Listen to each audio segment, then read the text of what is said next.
El libro del destino. Episodio número 15. Quinta carta. Al ángel de la iglesia de Sardes. Capítulo 3, versículos del 1 al 6. Sardes fue probablemente nombrada así por los Shardana, un pueblo que se menciona en inscripciones cuneiformes que habitaba en esta región. En un período temprano fue la capital de los lidios, bajo la dinastía que reinó del 766 al 687 a.C. El celebrado rey Creso, el último de la siguiente dinastía, fue destronado en el 546 a.C. por Ciro, quien tomó la ciudad por sorpresa. Desde entonces fue la residencia de sátrapas persas.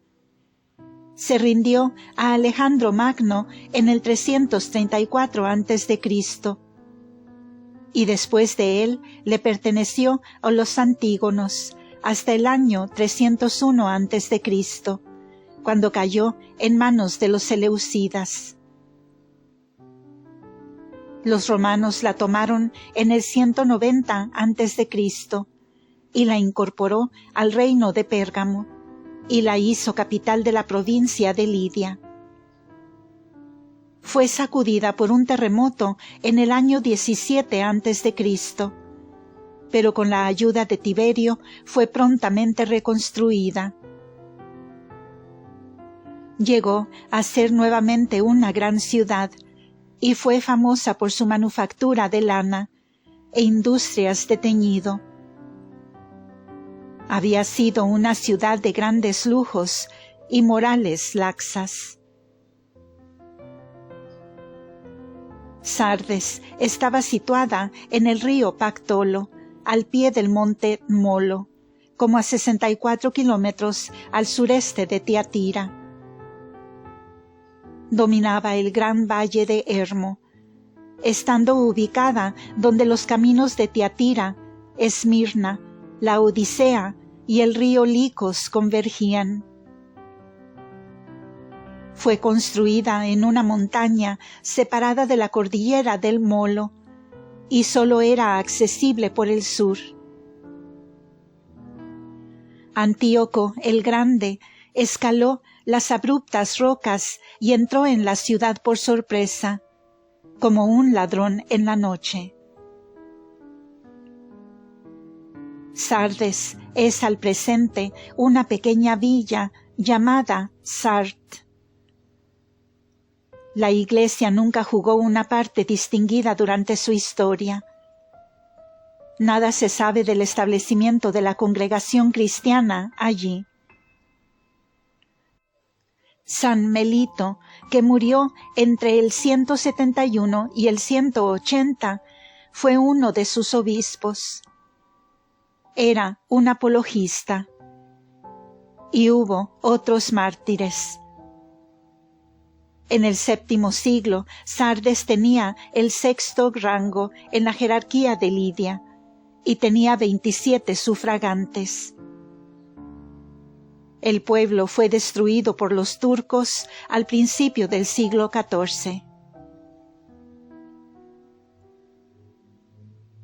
Versículo 1. En las primeras palabras de este mensaje al obispo de Sardes, Cristo anuncia que tiene posesión de los 7 espíritus de Dios. Estos 7 espíritus están en misión por toda la tierra. Su misión es escudriñar los corazones de todos los hombres, despertar la conciencia de todos y hacerlos ver su condición espiritual. Esta es la misión y actividad del Espíritu Santo.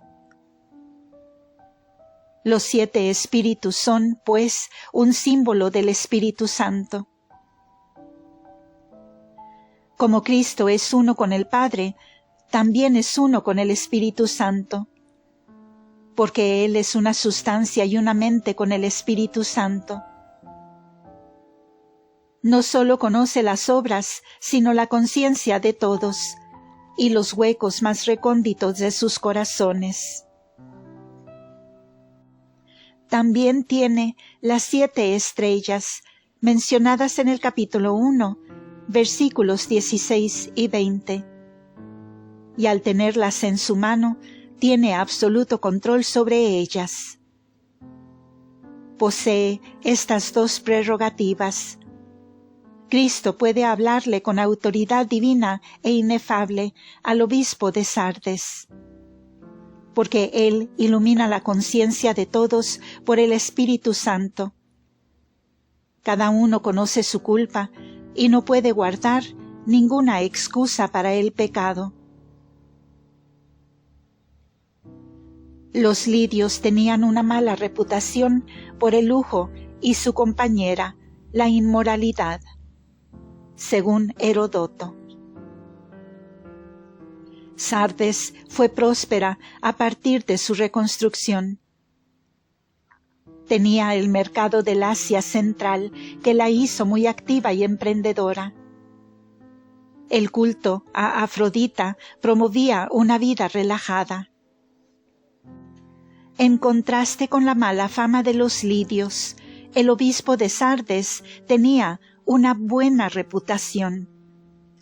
Sin embargo, Cristo no juzga a nadie por su reputación, popularidad u obras externas, sino por su conciencia. Siendo uno en sustancia con el Espíritu Santo, Cristo conoce cada sombra de culpa en la conciencia del obispo, a saber, que a pesar de que parece estar vivo y tiene dicho nombre, está espiritualmente muerto. Él sabe que es un hombre muy activo que puede mostrar las obras de su actividad, y es sin duda muy popular a raíz de eso. Sin embargo, está muerto. Puede que haya pregonado sus obras para hacerse de un renombre con los resultados, recibiendo así su recompensa por ellas, pero sin tener méritos con Dios. El recordatorio de que Cristo tiene los 7 espíritus de Dios puede insinuar un pecado contra el Espíritu Santo por parte del obispo. Puede haber hecho oídos sordos a las admoniciones, viviendo en completa indiferencia, en autoestima y autojustificándose. Ese pecado se funda en el orgullo. La hipocresía, la falacia y el fingimiento son una manifestación de ello. El hipócrita está espiritualmente muerto y fue igualado por nuestro Señor a un sepulcro lleno de huesos de muertos y de podredumbre. El hipócrita trata de mantener las apariencias. Si se equivoca, no admitirá error alguno, sino que tratará de encubrirlo, o negará haberse equivocado. No importa qué injusticia inflija a causa de ello. El obispo no ha cedido a la vida inmoral de los lidios, porque este pecado no se puede mantener en secreto. Pero el Espíritu Santo ha sido expulsado de su alma por otros pecados más grandes que son mortales para el obispo. El Espíritu Santo es el Espíritu de vida y el guía de la congregación. Pero porque Él ha sido apagado en el alma del obispo, la muerte espiritual ha entrado en él. El Espíritu Santo es el santificador de las almas, pero por la oposición que le ofrece, no puede ser tal para el obispo. Así, el obispo no es tan bueno como su reputación, mientras que los lidios no son tan malos como su mala reputación. Conveniencia y diplomacia pueden ser sus virtudes especiales, y puede que las haya inculcado en sus sacerdotes y en el pueblo en lugar de la simplicidad apostólica, la franqueza y la rectitud. Un gran doctor de la Iglesia dice sobre esto: quia ab eis ec edem duplicitatis iniquitas nomine palliata diligitur dum mentis perversitas urbanitas vocatur. ¿Qué quiere decir? Porque por ellos esta misma iniquidad de duplicidad, disfrazada con ese nombre, es amada, mientras que la perversidad de la mente es llamada urbanidad.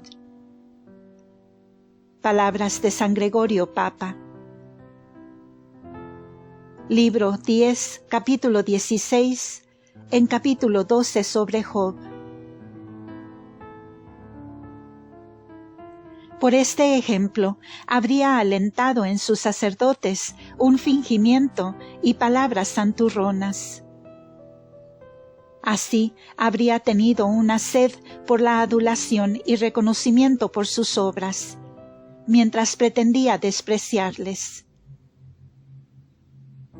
El cardenal Newman dice sobre esto: detesta la grotesca adulación, no porque tienda en absoluto a erradicar el apetito al que el adulador sirve, sino porque ve la absurdidad de consentirlo. Exige gran sutileza y arte en la preparación.